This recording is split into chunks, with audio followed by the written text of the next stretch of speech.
Belatina's virtual pop-up shop, where we talk to extraordinary small business owners in the Latinx community. I'm your host, Gloria Malone, and today I'm joined with Stephanie and Leslie, both Peruvian bakers who have launched an amazing business. Thank you so much for joining us. Thank you for having us. Thank you. Awesome. And so first off, what's the name of your business? Quirio's Rio's Bakery. I love the name of your business. And so I kind of understand that y'all are making history by being the business that you are and the place that you are at. Can you tell me a little bit more about that? So we are one of the first queer bakeries in our hometown. And we would say like one of the few in Westchester in our county. So it definitely sets us apart from the other ones, considering that we do bring in, our identity and being queer so openly. That's amazing. I love that so much. And so you launched in October. Is that what you said? You launched in October. So, but when did you first have the idea for your business? We're like September. Yeah, Like just September. September. Like we thought about it and we were like, should we do it? We're like iffy about it. You were iffy and then you weren't. And you're like, vamos, and that was it. We're like, let's Yeah. go, let's just do it. Let's try just do it. it. I love that. So baking has been like a super unexpectedly like politically charged thing in these last few years. We literally had a Supreme Court case about, we know it wasn't just about baking, okay, and cakes. Like, let's be very clear. Like, it wasn't just about cakes. But we've had news of like other people denying same-sex couples the ability to order cakes for their life celebrations. And so I'm just wondering if you could share a little bit more with us about why it's important for you to bring your full selves, including your queer identities, to the work that you're doing. So for us, it was, extremely important, right? Because it not only does it, we want to create a safe space, but it definitely creates visibility, right? And it helps us, for other folks, to feel comfortable to be like, you know what, like if they can do it and inspire them to, in a sense that we have a safe space we can go to, right? We have people who genuinely care. So one of our biggest things is that we definitely do love creating, for members of the LGBTQIA plus community. That's one of like our biggest, happiness, of course, with allies. But we definitely love hearing, we want to send this to our partner. We want to send this, to my girlfriend, my boyfriend, and it's something that excites us because it's like we're included and it's so inclusive that they feel, it feels as they're open enough to want to share those moments with us without feeling that, there's prejudice or judgment or stereotypes. Yeah, definitely. And that's so important, right? Like people want to celebrate things in their lives and people in their lives. And you don't want to, right? Especially because baking has been like such a exclusionary type of thing for the LGBTQIA plus community. Like it's important for the community to have people that they can support and want to give their money to have the treats and the things that they want to celebrate with. So I'm interested in, when was the first time like you all fell in love with baking, or when did you know like, oh, I want to bake some things? So for me is I started as a child. Growing up in with my mom and my siblings, she'd bake. Because of course being part of a low income family, she'd bake tamales, empanadas, cakes, different types of desserts. And I remember waking up like 4 in the morning, helping her, sell it, helping doing the phone call. So not necessarily I did the personal, but it being that helping hand, right? And then of course, come the pandemic, a very challenging time, I was like, you know what, let me put to use and let me also try out new skills, right? Because definitely baking isn't something I've always done, but I was like, you know what, how hard can it be, right? So I went and, I decided, let me run with it. Awesome. Yeah. I mean, for me, I mean, watching my mom like bake something as a kid too, like it didn't, it was like cool, but what interested me more was maybe like in 2018, 2017, where I tried making this completely new thing I've never made. It was like a Oreo cheesecake type thing, and it was, it wasn't a fail, but it was actually pretty good.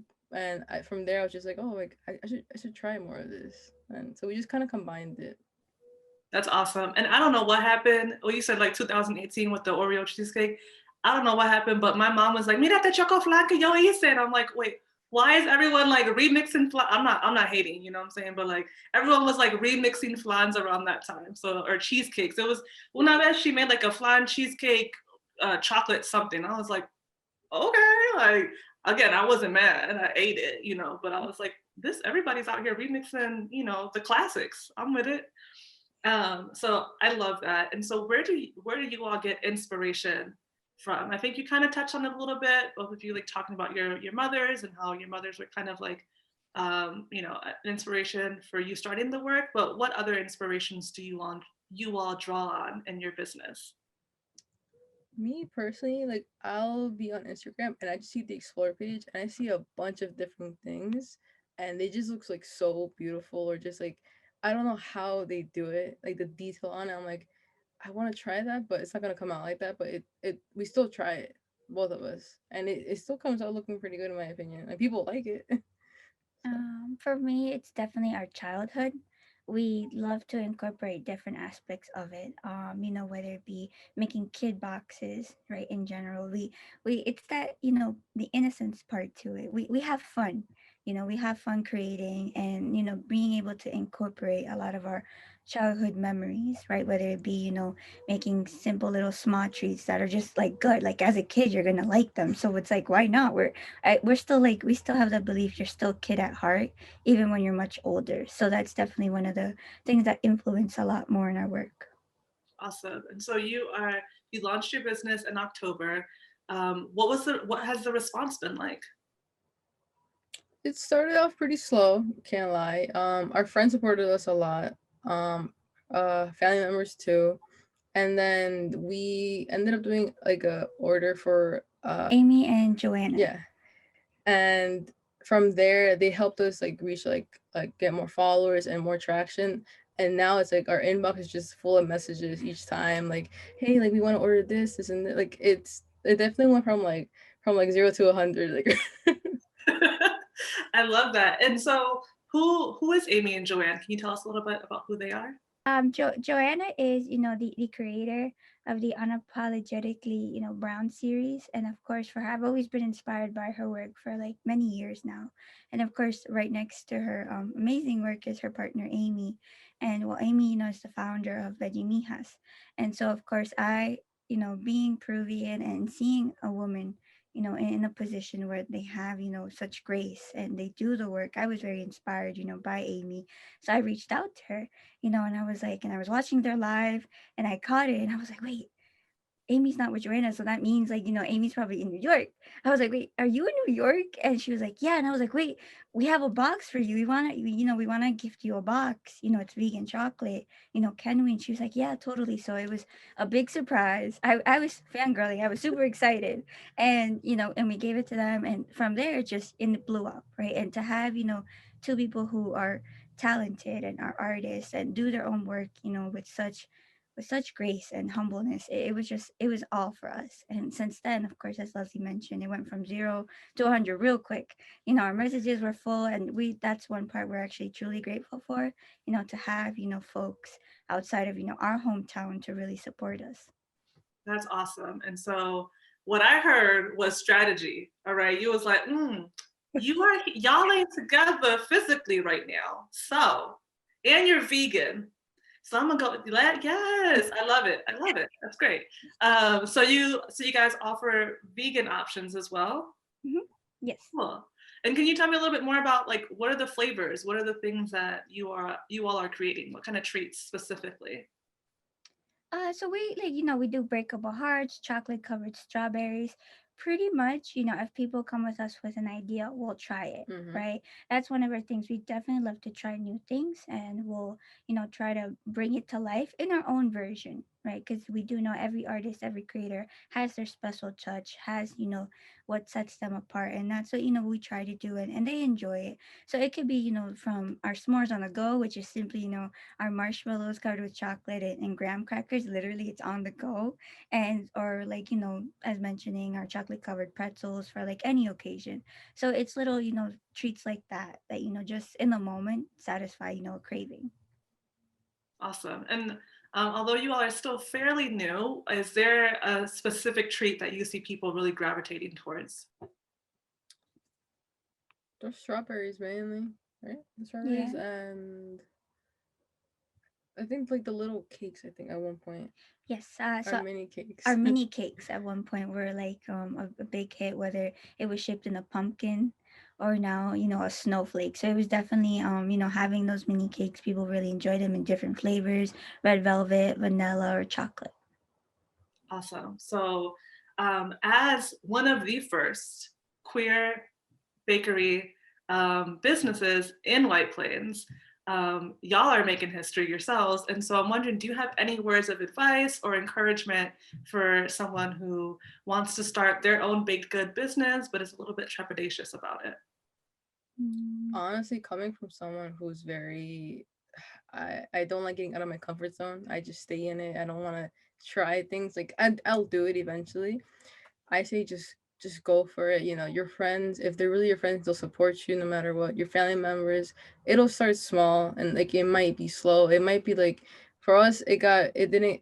Our motivation kind of died down, at least from my part, because it was slow in the beginning a little bit, but then it's like we kept seeing people like like asking us questions like, "Hey, do you guys offer this, and this?" And that's why we were open to anything and it just grew. So I'm like, that also like just be patient with it. But I definitely say go for it. Yeah, and I think for someone who is out of their comfort zone but likes to go fast speed all the time, I'd say patience is the biggest thing. Don't rush it. Don't rush your ideas. Take time to curate it. Take time, to really invest in what you like. And if it doesn't come out perfect, that's okay. You can always try again. Do not give up because that was one of the biggest lessons for me at the beginning. And of course, having that balance between us, right, and learning off of each other. If you have someone who's doing it with you, definitely share ideas and communicate. That's the biggest important one of all. Awesome. And um, I'm wondering, so you all are based in New York. Do you send or ship your creations? So we definitely just started shipping, in the hopes that it does arrive safely. So that's an option we do have, for a lot of the folks who are out of New York who want to try our treats. We do have that option. Awesome. So we have Leslie and Stephanie here, the founders of Quirio's Bakery. Although they're based in White Plains, they're you're kind of like out here trying to ship their goods to you all. So if you're interested, definitely reach out to them. And where do people reach out to you? Where can they find your business online? You can find us on Instagram. Our username is at Querios Bakery, and you just send us a DM like stating what you want, how you want it to look. You can ask any questions, and we'll answer promptly.